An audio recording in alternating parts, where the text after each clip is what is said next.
Hello friends, my name is Ankit Kumar Sinha. मैं आज की वीडियो में अपना चैप्टर 3 स्टार्ट करने वाला हूँ, जिसमें मेरा यूनिट 1 में है salaries, income, heads of income. Basically बोले तो यूनिट चैप्टर 3 बात करता है हेड्स ऑफ इनकम का। तो अभी मेरे सारे बच्चों मुझे ये बताओ कि ये जो हेड्स ऑफ इनकम है, ये हम कौन से स्टेप में पहुँच गए। हम लोग अभी स्टेप नंबर 3 तक पहुंच गए। स्टेप नंबर 1 क्या था, हमारे 15 स्टेप्स जो बताए थे कि हमारा पूरा सिलेबस जिसमें कवर हो जाता है 15 स्टेप्स में ही। अगर मेरे दिमाग में 15 स्टेप्स आ गए तो मतलब कि मेरे दिमाग में ये आ गया कि ये सारे 15 स्टेप्स, मतलब ये सारे 15 चैप्टर्स तो होंगे एटलीस्ट, उतने तो पढ़ने ही पड़ेंगे। ठीक है, तो जो 15 स्टेप्स है, तो स्टेप नंबर 1 क्या था, रेसिडेंशियल स्टेटस का डिटर्मिनेशन, जो हम कल के लेक्चर में बता दिए, उसमें एक्सप्लेन किया अच्छे से। फिर उसके बाद आता है आपका classification of income under different heads. तो अब क्लासिफिकेशन भी हो गया इनकम का। तो अब इसके बाद मेरा आता है हेड्स ऑफ इनकम। तो हेड्स ऑफ इनकम में पहला जो हेड है, 5 हेड्स में पहला हेड है हेड इनकम फ्रॉम सैलरीज। तो इनकम फ्रॉम सैलरीज आज हम पढ़ने वाले हैं। ठीक है, तो अभी इनकम फ्रॉम सैलरीज में हम लोग जैसा बेसिक कॉन्सेप्ट लेक्चर में देखे थे कि हम लोग के पास 2 रिजाइम है टैक्सेशन, टैक्स पे करने का। एक है डिफ़ॉल्ट रिजाइम, जिसको लास्ट न्यू रिजाइम था, जिसको हम डिफ़ॉल्ट रिजाइम बना दिए हैं, और एक मेरा ओल्ड रिजाइम है। ठीक है, तो हम जो सैलरी कंप्यूट करेंगे इस चैप्टर में, दोनों रिजाइम में कैसे कैसे कंप्यूटेशन होगा वो दोनों यहाँ पढ़ने वाले हैं। ठीक है, तो मेरा जो ऑब्जेक्टिव होगा इस चैप्टर को कंप्लीट करने का ऐसे होगा कि हम अपना एग्ज़ाम में कैसे प्रेजेंटेशन देंगे, उस तरीके से हम अपने नोट्स को प्रिपेयर किए हैं कि हमारे को पहले अपना पता चल जाए कि मेरे एग्ज़ाम में क्या लिखना है। ठीक है, उसके बाद फिर उससे जैसे मेरे दिमाग में सेट हो जाएगा तो एक मेरे कंफर्ट में पहुंच जाएंगे। चलो ठीक है, हमको इतना तो पता चले एग्ज़ाम में कैसे प्रेजेंट करना है। ठीक है, अब उस चीज़ को हमको समझना है और अच्छे से प्रैक्टिस करना है क्वेश्चंस को। ठीक है, तो अब बात करते हैं इसमें। हम पहला जो परफॉर्मा मेरे कॉपी में नोट बनाए हैं, proforma for computation of income under the head salary as per default tax regime under section 115 BAC। ठीक है, तो इसमें मेरा जो परफॉर्मा है वो इस तरीके से है कि इसमें मेरा परफॉर्मा में लिखे हैं, फर्स्ट में बेसिक सैलरी आता है, फिर फ़ी और कमीशन आता है, फिर बोनस आता है, फिर अलाउंसेस आता है। ठीक है, तो ये सारा चीज़ जो वर्ड्स हम अभी रिपीट कर बोल रहे सामने कि ये परफॉर्मा में होता है, तो ये अभी जस्ट आप लोग सुनो कि इसमें हम क्या बता रहे हैं, फिर ये सारे चीज़ का डिटेल में बताएंगे। ठीक है, तो ये जो सैलरीज है, ये क्या होता है। सैलरी मतलब हम लोग सब कुछ जानते हैं कि हम लोग जॉब करते हैं, तो एम्प्लॉयर, एक एम्प्लॉयर होता है, एक एम्प्लॉय होता है। जहाँ हम काम करते हैं उसको जहाँ काम करते हैं उस वहाँ उसको बोलते हैं एम्प्लॉयर है मेरा वो, और हम जो काम करते हैं उसको एम्प्लॉय बोलते हैं। तो एम्प्लॉय को एम्प्लॉयर के पास काम करने के बदले जो पैसा मिलता है उसको हम सैलरी बोलते हैं। एम्प्लॉयर इसको बहुत बहुत अलग अलग नाम से देता है। ठीक है, तो वो जो अलग अलग नाम से देता है वो इसका रीज़न ये है कि इनकम टैक्स एक्ट में उससे रिस्पेक्ट में डिडक्शन और एग्जाम्पशन प्रोवाइडेड किया हुआ है। ठीक है, तो इसमें नाम में कुछ नाम्स हैं, जैसे बेसिक सैलरी, बेसिक सैलरी होता है। ये सब चीज़ आप कहाँ देख सकते हो, आपके घर में अगर आपके फादर या मदर जो भी जॉब करते हो, या फिर आपके ब्रदर या रिलेटिव कोई भी जॉब करते होंगे, उनका आप सैलरी स्लिप चेक करोगे तो ये सारे टर्म्स वहाँ पे आपको मिलेंगे। सारे तो नहीं मिलेंगे 100% पूरे यहाँ जो लिख रहे हैं, बट इसमें से कुछ कुछ टर्म्स तो आपको वहाँ मिलेंगे। ठीक है, तो मतलब आप समझ सकते हो कि चैप्टर कितना इंपॉर्टेंट है प्रैक्टिकली इम्प्लीकेशन के लिए भी, देखने के लिए भी, क्योंकि इसका सीधा सीधी प्रैक्टिकल इम्प्लीकेशन आप देख सकते हो अपने फैमिली में, रिलेटिव में, किसी का भी सैलरी स्लिप में जा करके। ठीक है, अब बात करते हैं इसका कंपोनेंट क्या होता है। पहला होता है बेसिक सैलरी, फिर होता है फीस या कमीशन, फिर बोनस। ठीक है, फिर होता है अलाउंसेस। अलाउंसेस क्या होता है, मीन्स कैश बेनिफिट्स जो एम्प्लॉयर एम्प्लॉय को देता है। ठीक है, तो ये जो अलाउंसेस होता है ये बहुत अलग अलग टाइप्स के होते हैं। एक होता है पहला डियरनेस अलाउंसेस। ठीक है, जिसको हम लोग महंगाई भत्ता भी बोलते हैं, कि जो मेरा एक अपना क्या बोलते हैं, कंज्यूमर प्राइस इंडेक्स जो होता है उसके बेसिस पे ये मेरा फ्लक्च मिलता है, इसको डिटरमाइन करता है कि आपका डीए क्या होगा। ठीक है, उसके बाद फिर आ गया आपका हाउस रेंट अलाउंस, जिसको हम HRA भी बोलते हैं, children education allowances, children hostel allowances. ये सारे जो अलाउंसेस है, ये मेरे जो डिफ़ॉल्ट अभी रिज़ाइम बना है या फिर न्यू रिज़ाइम बोल दें, उसमें ये पूरा टैक्सेबल होता है। बट मेरा जो ओल्ड रिज़ाइम था वहाँ पे ये सारे जो सेक्शंस है ना, ये सारे जो अलाउंसेस हैं, इस पर कुछ पोर्शन पे डिडक्शन मिलता था, उसका कैलकुलेशन था सेपरेट दिया हुआ है, हमारे ओल्ड रिज़ाइम में दिया हुआ था। तो जब हम ओल्ड रिज़ाइम के बारे में पढ़ेंगे या फिर ऑप्शनल रिज़ाइम के बारे में पढ़ेंगे, तो वहाँ पे हम बताएंगे कि कैसे कितना कितना एग्जामेशन मिलेगा ये सब चीज़ का। ठीक है, तो अभी फिलहाल मेरा डिफ़ॉल्ट एग्जाम में ये सारा फुली टैक्सेबल होता है। तो डिफ़ॉल्ट एग्जाम को मेरा question banana is very easy, क्योंकि इसमें सब कुछ फुली टैक्सेबल है। तो सारे को ऐड कर दो, ग्रॉस सैलरी निकल गया। ग्रॉस सैलरी में से आपका रिडक्शन माइनस कर दो अंडर सेक्शन 16, जहाँ 50,000 का ओल्ड रिजाइम में भी है, न्यू रिजाइम में भी है, वो माइनस करो, नेट इनकम फ्रॉम सैलरी निकल जाएगा। बट मेरा जो ओल्ड रिजाइन था ना उसमें थोड़ा सा कॉम्प्लिकेशन आता है, इसलिए आता है क्योंकि वहाँ पे सारे जगह पे जहाँ जहाँ पे यहाँ पे फुली टैक्सेबल दिया हुआ है, वहाँ पे कुछ कुछ कहीं कहीं जगह पे डिडक्शन दिया हुआ है, ठीक है। तो फिर होता है children education allowance, children hostel allowances, transport allowances. हाँ, इसमें एक है ट्रांसपोर्ट अलाउंसेस जिसका डिडक्शन हमारा ओल्ड रिजाइन में भी है और इस रिजाइन में भी है, ठीक है। जहाँ पे किसको मिलता है स्पेसिफिकली 3200 पर मंथ करके हम किसको देते हैं, जो ब्लाइंड, डेफ या फिर डम्ब होते हैं, ऑर्थोपेडिकली हैंडीकैप्ड एम्प्लॉयज़ होते हैं, उनको 3200 रुपये पर मंथ करके हम लोग यहाँ पे ट्रांसपोर्ट अलाउंस का डिडक्शन देते हैं। उसके बाद फिर आता है एंटरटेनमेंट अलाउंसेस, जो कि मेरा यहाँ फुली टैक्सेबल है, बट जो मेरा ओल्ड रिजाइन था वहाँ पे ये मेरा फुली टैक्सेबल नहीं, वहाँ पे कुछ पोर्शन को हमको डिडक्शन मिलता था, ठीक है। इसके बाद आता है ट्रैवलिंग अलाउंसेस, फिर आता है other allowances like city compensatory allowances, over time allowances, ये सारा यहाँ पे न्यू रिजाइन में फुली टैक्सेबल है, ठीक है। उसके बाद फिर आता है टैक्सेबल परक्यूजिट्स। अब बोलोगे परक्यूजिट्स क्या होता है? परक्यूजिट्स मतलब क्या होता है मेरा, नॉन मॉनेटरी बेनिफिट्स जो एम्प्लॉयर एम्प्लॉय को देता है, किसी भी फॉर्म में हो सकता है, लाइक कि आपको एकोमोडेशन फैसिलिटीज प्रोवाइड किया, value of rent free accommodation provided to employee, rent free accommodation दे दिया एम्प्लॉय को रहने के लिए, तो वो जो मेरा वैल्यू जो रेंट फ्री एकोमोडेशन का होगा उसको हम बोलेंगे टैक्सेबल परक्यूजिट्स, वो मेरा परक्यूजिट होगा और वो मेरा टैक्सेबल होगा, उसको हम यहाँ पे अपने सैलरी के कंप्यूटेशन में इंक्लूड करेंगे, ठीक है। फिर value of any accommodation provided to the employee at concessional rate, ये तो ऊपर वाला तो फ्री हो गया, उसके बाद फिर कुछ कंसेशनल रेट पे, मतलब कुछ पैसा दो उसके बदले में वहाँ पे आपको रहने का फैसिलिटी देगा, ठीक है। तो उसमें फर्दर कंडीशन क्या आता है, where the accommodation provided by the government to its employee, क्या गवर्नमेंट जो है अपने गवर्नमेंट एम्प्लॉयज़ को दे रहा है, तो अगर वैसा केस है तो उस केस का कैलकुलेशन कैसे करेंगे, उसका वैल्यू कैसे डिटरमाइन करेंगे एकोमोडेशन का, licence fee determine by government, licence fee क्या गवर्नमेंट डिटरमाइन किया है, less rent actually paid by employer, ठीक है, rent actually paid by employer, अगर ऐसा नहीं, sorry, rent actually paid by employee, rent कितना एक्चुअली एम्प्लॉय दे रहा है वो दोनों को माइनस करेंगे, जो वैल्यू आएगा उसको पकड़ लेंगे यहाँ पे, ठीक है। Where the accommodation provided by any other employer, अगर कोई दूसरा employer other than government employer दे रहा है तो उसका फर्दर मेरा कंडीशन आता है, क्या वो एकोमोडेशन एम्प्लॉयर खुद का एम्प्लॉयर का एकोमोडेशन है, if the answer is yes तो उस केस में मेरा फिर 3 कंडीशन देखते हैं कि वो जो एकोमोडेशन दे रहे हैं वो कौन से शहर में दे रहे हैं, सिटी जहाँ पे पॉपुलेशन ग्रेटर देन 25 लाख है, एज पर 2001 सेंसस के हिसाब से अगर हम उस सिटीज़ में दे रहे हैं जहाँ पे मेरा पॉपुलेशन ग्रेटर देन 25 लाख है, तो उस केस में 15% of the salary in respect of the period of occupation minus rent recovered from employ, तो वैसा हम कैलकुलेट कर लेंगे वैल्यू ऑफ परक्यूजिट्स का। कौन सा perquisite, value of rent free accommodation का, वैल्यू ऑफ एकोमोडेशन बोल सकते हैं, वैल्यू ऑफ एकोमोडेशन का। सिटीज़ हैविंग पॉपुलेशन, दूसरा केस सिटी जहाँ पे पॉपुलेशन 10 लाख से ऊपर है but less than equal 25 lakh है, तो उस केस में 10% of salary in respect of the period of occupation minus rent recovered from employ. और एनी अदर केस में, किसी और केस में 7.5% of salary in respect of period of occupation minus rent recovered from employ, ठीक है। तो मेरे पास 3% क्या हो गया यहाँ पे, 15, 10 एंड 7.5%। 25 लाख का लिमिट देखेंगे, फिर 10 से 25 लाख का बीच का रहेगा तो उसमें 10%, उसके अदर केस वाले सिटीज़ होंगे तो वहाँ पे 7.5% पकड़ लेंगे। आगे, if accommodation is taken on lease rent bye employer, अगर कोई जो एकोमोडेशन प्रोवाइड कर रहा है अदर देन गवर्नमेंट एम्प्लॉयर अपने एम्प्लॉय को, और उसका वो खुद वो जो एकोमोडेशन फैसिलिटी दे रहा है वो एम्प्लॉयर का नहीं है बल्कि वो कहीं से हायर पे लिया है, रेंट पे लिया है या फिर लीज पे लिया है, तो उस केस में कैसे डिटरमाइन करेंगे, lower of the lease rental paid और payable by employer, lower of the lease rent, कितना वो लीज रेंट पे कर रहा है उसका, उसमें वो या फिर 15% सैलरी, उसमें से जो दोनों में से लोअर होगा उसको लेंगे और उसमें से माइनस करेंगे रेंट रिकवर्ड फ्रॉम एम्प्लॉय, तो जो आंसर आएगा वो मेरा क्या होगा, value of perquisite of accommodation provided by employer other than government employer, where the other than government employer not owning that accommodation but it is that property is being taken on lease or rent by that employer, तो वैसा case होगा तो उस case में हम calculation बता दिए।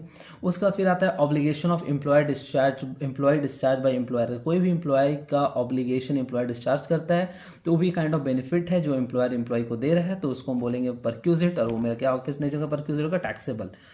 Any sum payable by the employer to effect on assurance of the life of employee, कभी कभी क्या होता है एम्प्लॉयर अपने एम्प्लॉय के लाइफ को लेकर के काफ़ी वेलफेयर का भी एक मोड होता है। उसके बदले में क्या करता है एम्प्लॉयर जो है ना अपने एम्प्लॉय का लाइफ का सिक्योरिटी के लिए कुछ पॉलिसी लेता है। उसके बदले में जो पैसा एम्प्लॉयर पे करता है ऑन बिहाफ ऑफ एम्प्लॉय, तो उसको हम लोग क्या बोलते हैं, वो भी मेरा परक्यूजिट होता है। ठीक है, वो भी मेरा टैक्सेबल परक्यूजिट होगा।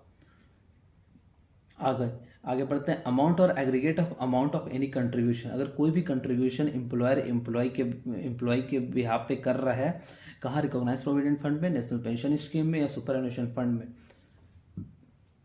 जिसका एग्रीगेट वैल्यू मेरा 7.5 lakh in any previous year exceed करता है, तो जो एक्सेस पैसा आता है उसको हम लोग यहाँ पे टैक्सेबल परक्यूजिट बोलेंगे। ठीक है। अमाउंट ऑफ एक्रीशन, कोई भी मेरा एक्रीशन होता है इंटरेस्ट या dividend any other amount of similar nature during the previous year to the balance at the credit of the RPF NPS approved superannuation fund to the extent it relates to the employer's contribution which is included in total income in previous year under section 17 to section 7। ऐसा category का जो भी मेरा accretion होता है in form of interest, dividend या फिर किसी भी अमाउंट ऑफ सिमिलर नेचर का, जो कि मेरा पैसा पड़ा हुआ है रिकॉग्नाइज प्रोविडेंट फंड में, एनपीएस में, नेशनल पेंशन स्कीम में या फिर सुपर एनुएशन फंड में, तो जो कि मेरा रिलेट्स करता है relates to the employer's contribution which is included in total income, employer's contribution included in total income in a previous year under section 17 to subsection 7।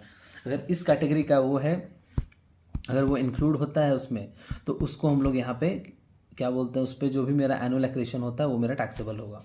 Value of use of motor car, अगर motor car देता है employer अपने employ को, तो उसका कितना value मेरा include होगा in determination of salary of particular employee in category of their perquisite, तो उसका कैलकुलेशन नोट 1 में लिखा हुआ है। एनी अदर परक्यूजिट, कोई सा अदर परक्यूजिट देता है, लाइक कि कभी कभी क्या होता है एम्प्लॉयर जो है ना एम्प्लॉय के वेलफेयर के लिए कोई कभी कभी supervisor, gardener, watchman, personal assistant, gas, electricity, ये सारा कुछ का फैसिलिटीज़ दे देता है, एजुकेशन, कंसेशनल एजुकेशन दे देता है बच्चों को, उनके बच्चों को। तो इस सारे केस में भी जो मेरा वैल्यू परक्यूजिट होगा वो कैसे निकलेगा, actual cost paid by employer minus amount recovered from employ, उसके बदले में एम्प्लॉय से कितना पैसा चार्ज करे वो दोनों को माइनस करने पर जो रिजल्ट आएगा उसको वहाँ पे इंक्लूड कर देंगे वैल्यू ऑफ परक्यूजिट में।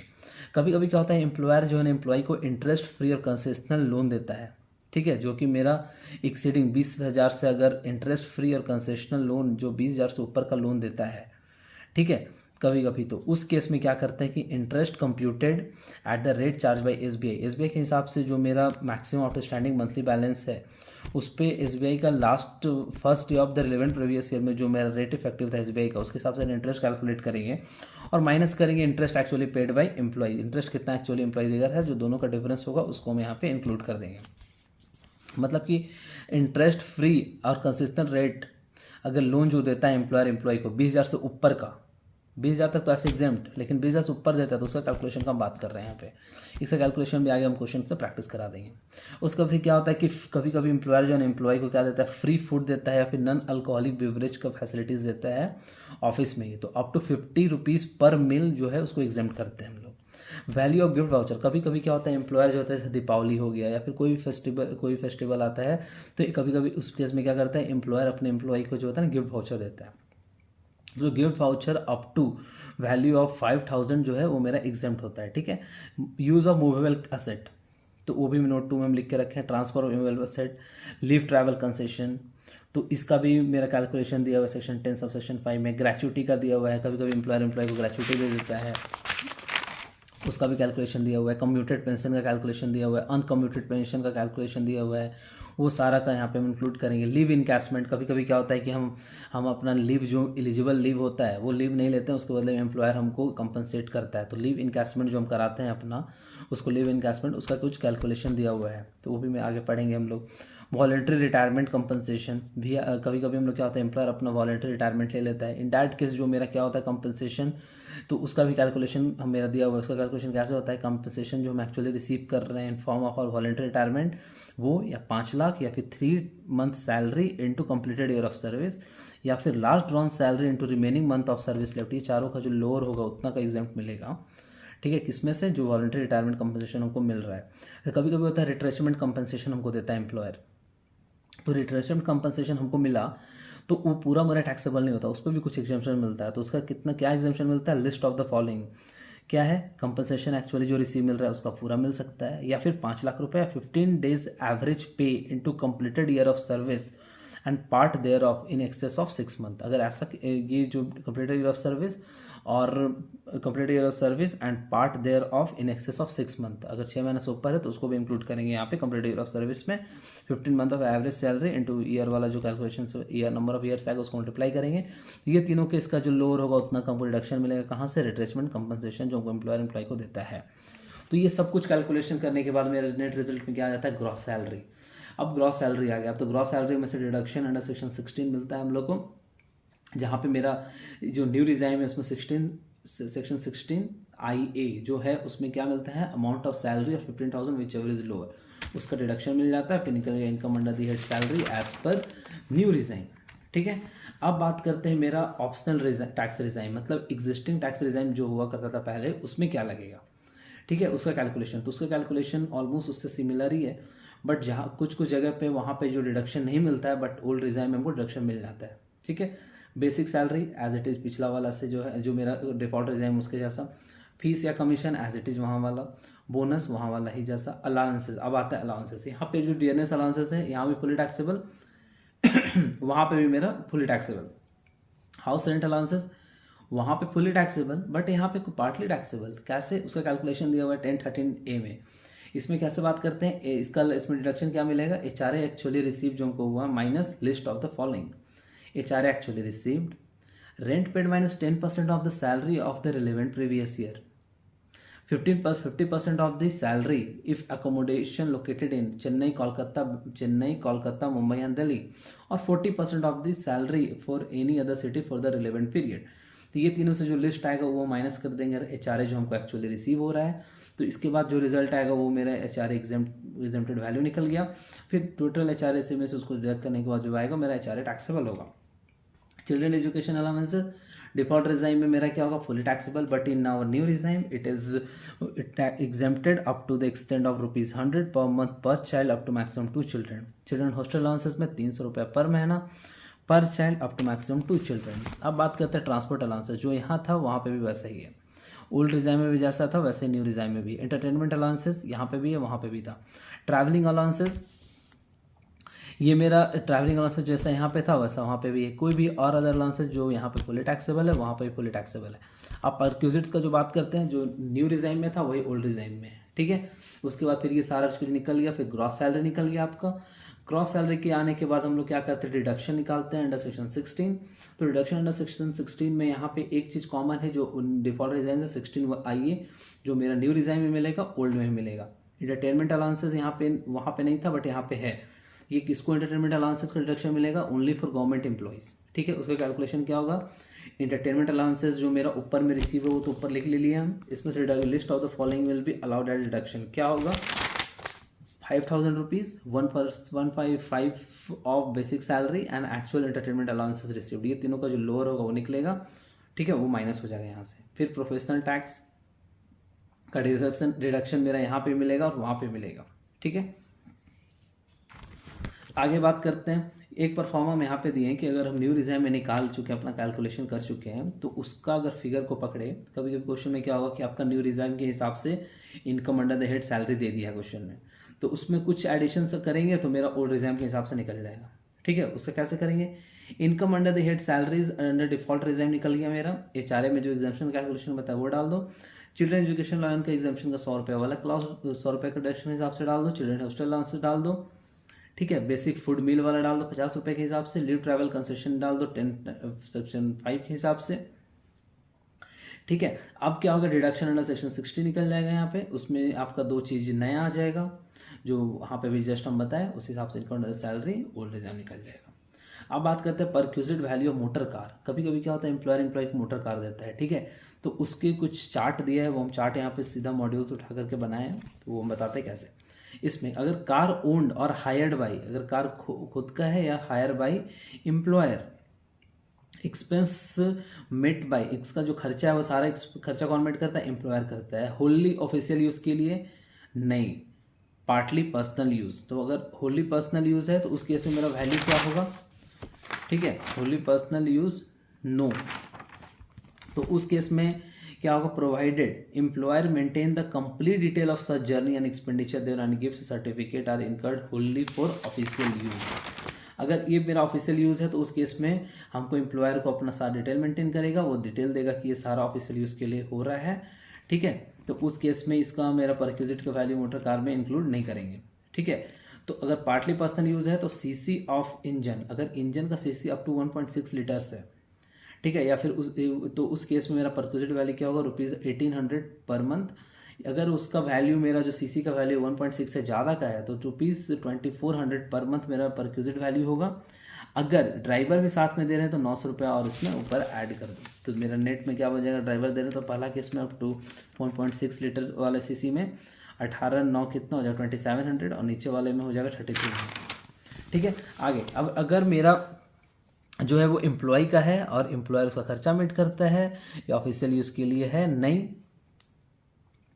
ठीक है। अगर पर्सनली पार्टली पर्सनल यूज़ के लिए है तो actual amount of expenditure incurred by employer as reduce by the perquisite value arrived at in 1 above. तो जो ऊपर में मेरा परक्यूजिट वैल्यू जो 1 में निकला है उसमें से इतना को माइनस कर देंगे तो जो मेरा रिजल्ट आएगा वो मेरा नेट रिजल्ट होगा, ठीक है। एम्प्लॉयर और एम्प्लॉय, अगर सीसी 1.6 तक का है, अगर एम्प्लॉयर का है, ठीक है, और एम्प्लॉय खर्चा मीट करता है, ऑफिशियल यूज़ के लिए वो नहीं है, वो कम्प्लीटली पर्सनल यूज़ के लिए है, तो उस केस में अप टू 1.6 लीटर तक का होगा तो ₹600 पर महीना। अगर उससे 1.6 से ऊपर है तो ₹900 पर महीना। अगर वो ड्राइवर भी प्रोवाइड करता है तो ₹900 और एक्स्ट्रा ऐड कर दो, ठीक है। तो 3 केस, पहला केस कि अगर एम्प्लॉयर का है, खर्चा भी एम्प्लॉयर का है, एम्प्लॉयर खर्चा भी मेट करता है, पर्सनल यूज़ के लिए नहीं है, नहीं पर कंप्लीट ऑफिशियल यूज़ के लिए नहीं है, वो पर्सनल यूज़ के लिए भी है, पार्टली पर्सनल यूज़ के लिए, तो उस केस में हम सीसी वाला क्लॉज देखेंगे, ठीक है। अप टू 1.6 तक का सीसी तक का होगा तो ₹1800 पर मंथ। अगर उससे ऊपर का होगा तो मेरा क्या होगा 2400 पर मंथ। अगर ड्राइवर भी साथ में प्रोवाइड करता तो ₹900 और जोड़ दो, तो अप टू 1.6 वाले के केस में क्या आ जाएगा मेरा 18 और 9 से 2700, और जो मेरा अबव 1.6 लीटर आ रहा है उसके केस में आ जाएगा 3300 पर मंथ वाला, ठीक है। अब दूसरा केसेस में क्या बताते हैं कि जो मेरा कार है या फिर मोटर कार है वो ओन करता है कौन, एम्प्लॉय, बट उसका खर्चा एम्प्लॉयर मेट करता है और ये ऑफिशियल यूज़ के लिए कंप्लीट नहीं है, तो actual amount of expenditure incurred by employer as reduce by perquisite value arrived at in 1 above. तो जो भी खर्चा एम्प्लॉयर मेट कर रहा है वो माइनस कर देंगे, जो ऊपर में मेरा रिजल्ट आया ना उसको माइनस कर देंगे, तो जो मेरा नेट रिजल्ट आएगा वो मेरा एम्प्लॉय के हैंड पे टैक्सेबल हो जाएगा। एम्प्लॉयर, अगर मेरा वो गाड़ी एम्प्लॉयर का है, ओन भी करता है, रेंट पे भी एम्प्लॉयर लिया है, लेकिन उसका खर्चा एम्प्लॉयमेंट करता है और ये कम्प्लीटली पर्सनल यूज़ के लिए जा रहा है, तो उस केस में वैल्यू पर क्यूजिट कितना माना जाएगा मेरा, अप टू 1.6 लीटर तक वाले के लिए ₹600 पर महीना, और उससे ऊपर का तो 900 पर मंथ। अगर ड्राइवर भी साथ में दे रहा है तो ₹900 और जोड़ दो, तो अप टू 1.6 लीटर वाले के लिए कितना हो जाएगा 1500, और एवो 1.6 लीटर के लिए हो जाएगा 1800 पर मंथ, ठीक है। ये तो हो गया मेरा परफॉर्मा को, जस्ट हम आपको एक्सप्लेन किए, सो मोटर का कैलकुलेशन बताया, ये सारा जो कैलकुलेशन बताया इसको जस्ट एक बार रिकॉल कर रीड कर लो मेरे नोट्स से, तो ये दिमाग में बैठ जाएगा, फिर हम क्वेश्चन प्रैक्टिस कराएंगे, ठीक है। अब बात करते हैं अभी हम स्टार्ट करते हैं यहाँ पे कि मेरा जो प्रोविज़न है, मेरा इनकम अंडर हेड सैलरी, वो किस सेक्शन में दिया हुआ है, इनकम टैक्स एक्ट 1961 में section 15, 16 and 17 deals with the head salary, ठीक है। आगे बात करते हैं इनकम अंडर हेड सैलरी में मेरा चार्जेबिलिटी कौन सेक्शन में आता है, 15 में आता है, डिडक्शन 16 में आता है, 17 में क्या होता है, सैलरी का मीनिंग, परक्यूजेट, ये सब कुछ आता है, ठीक है। अब हमको कुछ टर्म्स को जानना जरूरी है आगे बढ़ने के लिए, पहले कि किस नेचर का इनकम को हम बोलेंगे इनकम अंडर हेड सैलरी, ठीक है। जैसा कि हम पहले ही बताए हैं कि आगे जैसे कुछ पोर्शन ऐसे मिले हैं जो कि एग्जैक्टली मॉड्यूल से मैंने कवर करूँगा, तो उसका टर्म्स का जस्ट अपने नोट्स में मैंने जो रेफरेंस दिया है वो एज इट इज़ मैं मॉड्यूल से कवर करने वाला हूँ, तो अपने जो नोट्स का अटैचमेंट अपने डिस्क्रिप्शन में ऐड करेंगे, वहाँ पे मॉड्यूल्स का जो वो रिलेवेंट पेज है उसको भी हम ऑर्डर वाइज अरेंज करके इसमें लगा देंगे अपने नोट्स में, तो अपने नोट्स को अगर फ्लिप करके स्टडी करोगे तो सारा कुछ वहाँ कवर मिल जाएगा, ठीक है। और जहाँ तक क्वेश्चंस का बात है, जहाँ जितने भी इलस्ट्रेशंस दिए हुए, एग्जांपल्स दिए हुए, उसके लिए मैं सेपरेट वीडियो रिकॉर्ड करके सैलरी या फिर जो भी पेंडिंग अभी जब चैप्टर्स कवर किए मैंने, बेसिक कॉन्सेप्ट का, फिर रेसिडेंशियल स्टेटस का, उसका भी मैं अलग से करा दूंगा, ठीक है। तो अभी बात करते हैं कुछ इसेंशियल टर्म्स जिसको हमको समझना जरूरी है इस चैप्टर के खूब आगे बढ़ने से पहले, कि एम्प्लॉयर रिलेशनशिप एग्जिस्ट होना चाहिए। एम्प्लॉयर एम्प्लॉय का रिलेशनशिप एग्जिस्ट होता है, उस केस में अगर एम्प्लॉयर जो भी पैसा एम्प्लॉय को देता है in consideration of service taken from the employee, तो उस पैसा को हम चार्ज करेंगे income under the head salary. Clear है? आगे बढ़ते हैं। फुल टाइम हो या पार्ट टाइम एम्प्लॉयमेंट हो, अगर एक बार कॉन्ट्रैक्ट में एंटर कर गए तो या चाहे तो फुल टाइम को या पार्ट टाइम को, अगर जो एम्प्लॉयर एम्प्लॉय को पैसा दे रहा है तो उसको हम सैलरी बोलेंगे। ठीक है? फॉर गोइंग ऑफ सैलरी, कभी कभी क्या होता है कि हमको सैलरी मिल गया तो हमको सैलरी मिल गया, लेकिन मिलने के बाद हम बोले कि हमको नहीं चाहिए, लेकिन इससे आप ये sum type for going of salary क्यों किया जाता है? अपना टैक्स को अवॉइड करने के लिए। बट इनकम टैक्स में क्लियरली लिखा हुआ है कि for going of salary does not give you the waiver from the liability over the amount of salary you have received from your employer for taxation। ठीक है? फिर surrender of salary, voluntary surrender of salary करते हैं तो उसको हम exempt मानते हैं, क्योंकि वो मेरे पास तो बेटा ड्यू हुआ ही नहीं है, अपना सैलरी जो है उसको वॉलंटरी ले ही नहीं रहे, उसको सरेंडर कर दे रहे। Salary paid tax free, salary कभी कभी क्या होता है एम्प्लॉयर जो है ना, तो आपके जो टैक्स सैलरी है उसका जो टैक्स है उसको भी पे कर देता है। तो जो मेरा सैलरी बनेगा ना, इनकम का कैलकुलेशन जो आएगा उसमें जो सैलरी प्लस जो टैक्स पे किया वो दोनों को इनकम कंसिडर करेंगे। ठीक है? A place of accrual of salary. ठीक है? अभी हम थे कि यहाँ पे सैलरी पेड टैक्स फ्री, तो कभी कभी क्या होता है कि जो गवर्नमेंट जो एम्प्लॉयर है ना, एम्प्लॉय का सैलरी की जो है खुद से पे कर देता है एम्प्लॉय के बिहाफ पे। तो जो हम income under the head salary computation करेंगे तो उस केस में जो मेरा सैलरी निकलेगा वहाँ पे दो चीज़ें आएंगी, जो सैलरी है वो तो आएगा ही, प्लस जो टैक्स एम्प्लॉयर मेरे यहाँ पे कर दिया उसको भी इंक्लूड करेंगे। ठीक है? अब place of accrual of salary, ये सेक्शन बात करता है सेक्शन 9 सब सेक्शन 1 क्लाउज 2। इसमें क्या बात करता है? Salary earned in India is deemed to accrue arise in India even if it is paid outside India. ये पॉइंट ऑलरेडी हम अपना रेसिडेंशियल स्टेटस वाला चैप्टर था वहाँ पे कवर कर चुके हैं। तो वहाँ पे हम क्या बोल रहे थे, जो भी सैलरी मेरा अक्रू हो रहा है, अराइज हो रहा है, deem to accrue arise in India, ठीक है, तो उसको हम क्या बोलेंगे? अब यहाँ अपने कैलकुलेशन में लेकर आएंगे, मतलब income under the head salary के हिसाब से उसको कैलकुलेशन होगा। ठीक है? 9(1) section 9 subsection clause 1, section 9 subsection 1 clause 3, salary payable by government to a citizen of India for rendering of service outside India deem to be accrue or arise in India माना जाएगा। ये भी पॉइंट हम already cover कर चुके हैं अपना residential status वाले चैप्टर में। अब सेक्शन 10 सबसेक्शन 7 है, एनी अलाउंस और परक्यूजिट पेड और allowed outside India by government to citizen of India for rendering of services outside India will be fully exempt. कभी कभी क्या होता है, गवर्नमेंट जो है ना अपने एम्प्लॉय को बेनिफिट के लिए कुछ अलाउंसेस या परक्यूजिट देता है, जो कि एम्प्लॉय जो मेरे जो गवर्नमेंट एम्प्लॉयज़ हैं वो बाहर इंडिया में काम कर रहे हैं, मतलब कि गवर्नमेंट के एम्बेसीज में काम कर रहे होते हैं, तो उस केस में उसको कुछ भी बेनिफिट या परक्यूजिट देता है तो उसको हम एग्जेम्प्ट करते हैं। ठीक है? आगे, individual assessees who are not citizen of India are entitled to the following exemption respect of remuneration और salary received by them under section 10 subsection 6। पहला केस क्या है कि मेरा जो remuneration receive by official of embassies of foreign states, उसमें कुछ मेरा डिडक्शन दिया हुआ है, कुछ एग्जेम्पशन दिया हुआ है। ठीक है? तो रिम्यूनरेशन किसको मिलता है? The remuneration received by a person for services as an official of an embassy, high commission, legation, commission, consulate or the trade representation of a foreign state as a member of the staff of any of this official is exempted। उसके लिए कुछ condition दिया है। ये सारे जो भी person इस कैटेगरी में फॉल करते हैं, जो एम्बेसीज में काम करते हैं या फिर कोई भी हाई कमीशन में काम करते हैं इंडिया से बाहर, तो उस केस में कुछ एग्जेम्पशन दिया गया है। ठीक है? वो एग्जेम्पशन के लिए कुछ कंडीशन है कि the remuneration, condition 1, the remuneration received by our corresponding government official or a member of the staff resident in such foreign country for similar purpose should be exempt।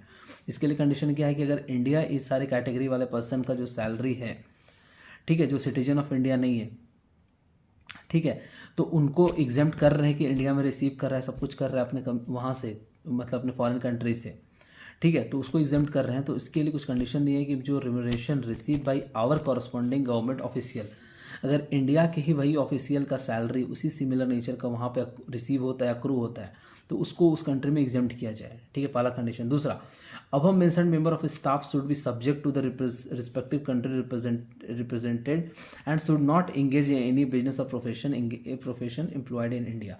और वही एम्प्लॉय जो इस सारे कैटेगरीज के जो employ है वो कोई और बिजनेस और प्रोफेशन इंडिया में बिजनेस और प्रोफेशन से कनेक्टेड नहीं होने चाहिए इंडिया में, ठीक है। मतलब इन शॉर्ट हम बोल सकते हैं कि अगर आपके एम्प्लॉयज़ को नॉन सिटीजन ऑफ नॉट क्या बोलते हैं city not person who are not citizen of India, उसको अगर हम ये सारे एग्जाम्पशंस दे रहे हैं सैलरीज में कि उनको जो भी सैलरी रिसीव हो रहा है अक्रू हो रहा है इंडिया में इनका जो फॉरेन एम्बेसीज में काम करने के लिए, तो उसको हम यहाँ पे एग्जाम्प्ट कर रहे हैं। तो आप भी मेरा जो हमारे एम्प्लॉयज़ हैं जो आपके देश में जाकर काम कर रहे हैं, तो उनको भी अगर सिमिलर नेचर एग्जाम्पशन दे रहा है तो आपको एग्जाम्पशन मिलेगा अंडर सेक्शन 10 सब सेक्शन 6 में, ठीक है। आगे बात करते हैं कुछ इसका और भी फर्दर 10 सब सेक्शन 6 के फर्दर क्लाउज के अंदर में और रिडक्शन दिया हुआ है जो कि हम सीधा नोट से कवर करने वाले हैं। उसका पेज रेफरेंस हम अपने कॉपी नोट्स में दिए हैं, तो इसका मॉड्यूल से जस्ट कवर कर रहे हैं। पेज आप देख सकते हो 3.5 एंड 3.15 एंड 3.16, ठीक है। आगे हम कंटिन्यू करते हैं।